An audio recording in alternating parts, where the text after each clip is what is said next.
And I think what's starting to happen um, in society too much is we're starting to always look to blame someone for our own personal decisions and the problems that we contribute to throughout society.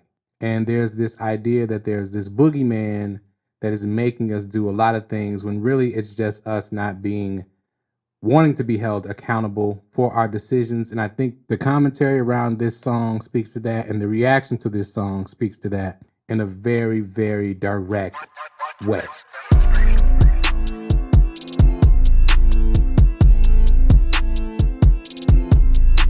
All right. Let's get into it now. The reason I'm doing the Childish Gambino re-release of Littlefoot Bigfoot, it was suggested to me by a viewer, fan of the show, Cello9771, I believe is the username. Appreciate you. The reaction to Childish Gambino's Bigfoot Littlefoot is very interesting. Now, they sent me a video, and I saw a little bit of this on Twitter, where people were kind of saying Childish Gambino re-released this song and made the video as a response to the Drake and Kendrick beef, and how that it was sort of an indoctrination of us only being interested in music when it has to do with two people going at it, being at each other, violence and killing and all, which has nothing to do with the Drake and Kendrick beef. Again, it's an artistic beef. Yes, they don't like each other. And yes, they did go a little too far in the beef in some of the records, but it's still kept in the art forum. Now, the shooting that happened at Drake's home did not have anything to do with Kendrick Lamar or the competition that they have going back and forth. It had to do with, reportedly and allegedly, some issues he may have had with people who are from and artists who are from Toronto as well. Now, that's a personal thing that has nothing to do with diss records, but we're going to get into, first of all, what this record actually means as far as we can tell. Again, I don't think Donald Glover has ever spoken on exactly what it means, but I think it's pretty obvious. And then we're going to get into why we tend to want to mischaracterize what people are trying to say in their art form. Again, it is opinion, and we all have our opinion, and that's the part of the reason of creating art, is to have people dissect things for themselves, but which is what I'm doing, which is what this channel is now based on. But also there's the mischaracterization part can be dangerous. So we're going to get into that, and we're going to get into the accountability of the fans, which is something that is rarely talked about in our society, which is going to have to start to be highlighted a little bit more. So without further ado, let's get into it. Childish Gambino, Littlefoot Bigfoot. All right. We are Johnny in the pipes. And how many of y'all done lost your pappy? Well, this one is for you. And 1, 2, 1, 2, 3, go. Littlefoot, Bigfoot, get out the way. I'ma show y'all how to move this game. Okay, right there. That is the basis of this song. There is not too much more to it. Littlefoot Bigfoot is basically it's a song about the perspective of a younger person who either lost their father or did not grow up with a father, and how they traveled through life and dealt with that, and what they became as far as having that absence in their life. So he starts the intro of the video and the song telling you right there, Littlefoot, Bigfoot, get out the way. I'm gonna show y'all how to move this yay, right? So it speaks to the general generational thing that happened to, I guess, the African-American community, really the poor communities around the United States and the world, as far as growing up in homes where fathers left the home due to whether it be economic pressure or they just were lousy people, and the children being left to have to step into that role, the young boys more specifically, being left to have to step into that role, and drug dealing being the easiest route to economically provide for their family. That's what the song is about. It's not really about anything else and violence and record companies and all that. And I'm going to highlight why that's not really the issue people want to try to make it to be, and that the Black community is not the only community that has very, very popular hit records about violence and terrible things. Well, let's continue. This game, I'ma show y'all how to move like this. I'ma show y'all how to move, hey, woo! Littlefoot, Bigfoot, get out the way. Bustin' out bells, I've been bustin' all day. Bustin' out bells, we was selling that hay.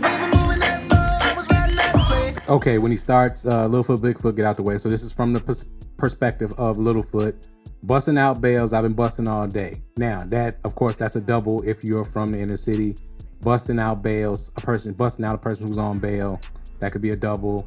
Busting out, I've been busting all day. Busting is also slang for shooting a gun, but also busting is also just hustling all day. All right? Busting out bales, we were selling that hay. Of course, hay can be slang for weed, right? We've been moving that snow. We've been riding that sleigh. Snow is slang for cocaine. So selling drugs, but also real slick wordplay with the doubles there. Because if you don't know anything about that, you wouldn't know what he was talking about. You think he's talking about working hard and moving bales of hay and maybe shoveling snow. So that's the genius of hip hop and of writing in general and creative writing in general. Well, let's continue. Double cup C's, had to put 'em in the safe. Send me on deck, 45 AK. Serving that fiend, I remember that J. Boys got it to the house, I was crying all day. Okay, double cup C's is basically cups of lean, which is a codeine-laced drink. Got the semi on deck, 45 AK. Of course, that's guns on deck. Guns at the ready to defend their turf. Serving up fiend, I remember that J, right? Then he's talking about fiend is, of course, a drug user. I'm going to explain some basic stuff here because there's not a lot of deep stuff in these bars. And a lot of people don't understand the basic bars for whatever reason, or they want to comment them. So I'm going to put it in the video a little bit here. Okay, brought his daughter to the house. I was crying all day. So now this is about the juxtaposition of having to choose this lifestyle. Like, it doesn't make you inhuman in most cases. In most cases, some of the people are psychopaths who are in part of this lifestyle. But it shows how it can draw confliction because somebody's willing to serve up their daughter for the drug and the addiction. And I'm also going to give the definition of addiction later on in the video because I think that's also underlying subject matter in this record. But let's continue. L's roll up and I'm back in that heat. 12 roll up and I'm slapping that beat. He was only 16, he was looking at 3. Now we looking at 9. Better got it on speed. Water drip rich, so we gave him that lead. Okay, rapping is underrated, or singing, rapping, whatever you want to call it. Lyrics are underrated in this song. So L's rolled up and I'm packing that heat. That's obvious. L's are joints. 12 roll up and I'm slapping them feet. 12 is police. So I'm on the run when they roll up. Then he was only 16. He was looking at 3. Now I'm looking at 9. Now he looking at 9. Pray to God he don't speak. Okay, so somebody who's only 16, who was serving, who was selling for the person who's rapping, was looking at 3 years because he got caught, right? Now he looking at 9. Pray to God he don't speak. So this can be taken in two ways, right? It can be taken as because he got caught, he's looking at 9 years, or they caught whatever on him, he's looking at 9 years in jail. Pray to God he doesn't tell. Or it can be he was looking at 3 and he did tell, so now he's looking at my 9. Pray to God he don't speak, right? Pray to God he don't say nothing before I water drip rich, so we gave him that leak, right? So it could be water drip rich, like we doing well enough, making enough money in the street that we let the 16-year-old get caught. He gonna just take them 3 and go away. Or water drip rich, which means a lot of blood can be spilled, so to speak. That's how I would take that. So we gave him that leak. So we put him down so he couldn't tell. We got enough money to make him leak. All right? That's creative writing. It can be taken in both ways. It's a situation, it gives you the outcome of the situation in 2 ways in one verse, in one set of bars. So he's speaking to the outcome with that couple sentences. He's speaking to both outcomes at the same time. Let's continue.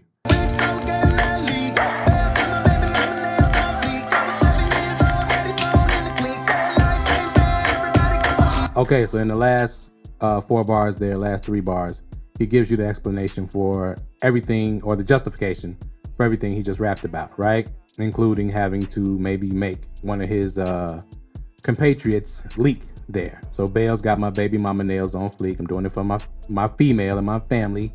Her nails are on fleek. I was 7 years old, daddy thrown in the clink. Again, that's the whole subject matter of the song. said life ain't fair, everybody gonna cheat. So that's the message his father left with him at 7 years old. So that's the mindset he grows up with now. This is what the song is about. Let's continue.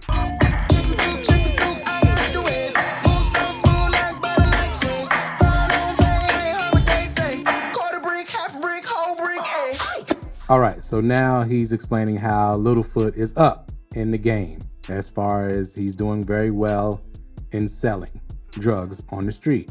Crime don't pay, I ain't heard what they say. Quarter brick, half a brick, whole brick, A, which was a very popular hip hop song about the perceived success of dealing drugs in this society. Let's continue.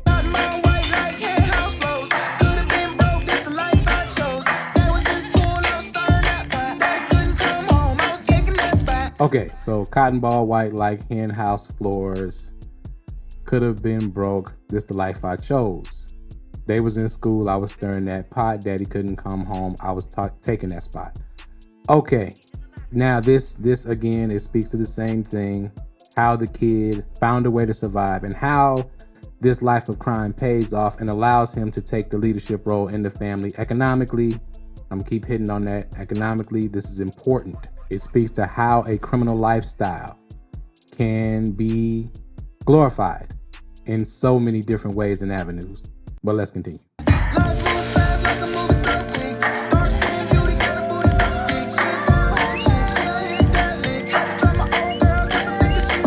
Okay, so now we're seeing the cycle continue. Now he's found a woman he wants to be with, a new woman he wants to be with, right? And this is afforded to him because of the success of being a criminal and selling drugs. Let's continue.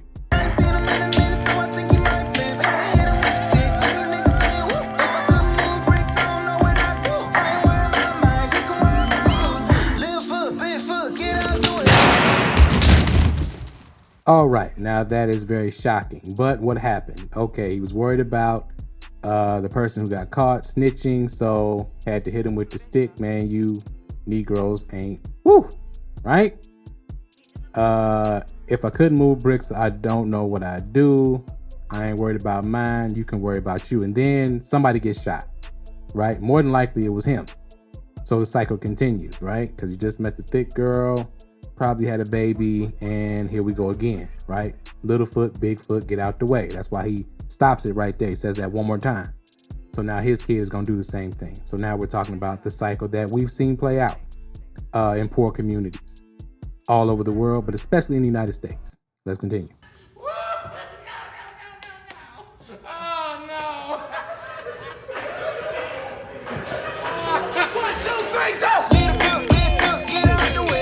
All right. And so the cycle continues, right? Because we're going to get into the third verse a little bit where young Nudie just basically spits a very good modern day rap, right? So now with the Drake and Kendrick beef and how people try to equate this to speaking on that, or he re-released it because of our reaction to that beef, right? And them having a rap battle, which there have been other rap battles in between that rap battle, which didn't get as much attention because the level of the artist wasn't as high, right? Okay, so first of all, here's the thing. The laughing of the people, right? Now, the guy said, oh no, like he was concerned, but they were laughing, right? And everybody was kind of like, oh no, but laughing at the same time. And then the show continues, right? So to speak. Now that is a direct, to me, indictment of the listener. It doesn't have to do with the record company. It doesn't have to do with the industry. It has to do with the listener. Okay, Drake is not streaming his own songs, right? Sexy Red is not streaming her own songs. Now, are they as popular as they are perceived to be? Probably not. No Star really is. But at the end of the day, I see many TikTok videos, many posts on social media of teachers playing Sexy Red in classrooms, playing just adult music in classrooms. Music that is written for grown people, playing it amongst their kids. And these are not white people. They're not record industry executives, right? The teachers look like the students. Okay, this is an issue. Now, let's get to the narrative that only African Americans make music about killing each other or about violent crimes and death. That is not true. But the reason that we say that is because we don't really know what anybody else is doing. And I think that's where that kind of willful or blissful ignorance is brought forth in the people laughing and kind of being concerned and crying at the same time when the guy gets shot in the song and in the video in the club. We don't know how to properly react to the things that we suffer from. And that's because we don't really understand the society that we exist in. Now, I'm not gonna play the Star Spangled Banner, but that is a song about war. And last time I checked, war is very violent and people die and get killed in war. And that's what the song is about. Now, this song by Childish Gambino reminds me of a song, a real old song from 1928 by Bobby Darin, I believe the name is. And it's called Mac the Knife. It's the number 4 all-time song on the Billboard chart, meaning the number 4 most popular song of all time, according to Billboard. And here's a little snippet of it. Now that Maggie's back in town, I said Jenny Diver, whoa, Suki Tawdry, look out to Miss Lottie Lynn. Now, in that part of the song, he was naming off the victims, the female victims that Mac the Knife. The song is called Mac the Knife by Bobby Darin. And he's naming off the victims of the serial killer in the song, right? And that jingle, if you recognize it, McDonald's used that song in a commercial campaign, Mac Tonight. It's Mac Tonight, you know, the little dude was singing it. Well, the original song is Mac the Knife, about a serial killer.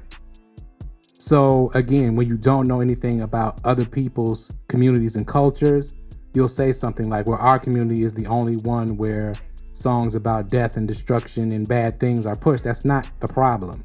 The songs are results of the community that the people are growing up in and raised around. That's what will solve the problem. The music is indicative, and this has been said many times by Snoop Dogg and so many other people. The music is indicative of the culture that the people who make the music grow up in. Put my foot in that work, everything is stepped on. You say this so to me where you got stepped on. I warm them up a lot, you know I get my rub on. And I just push up in this styrofoam. Now, how many songs on the radio sound like that last part of the song, that third verse by Young Nudy? Most of them.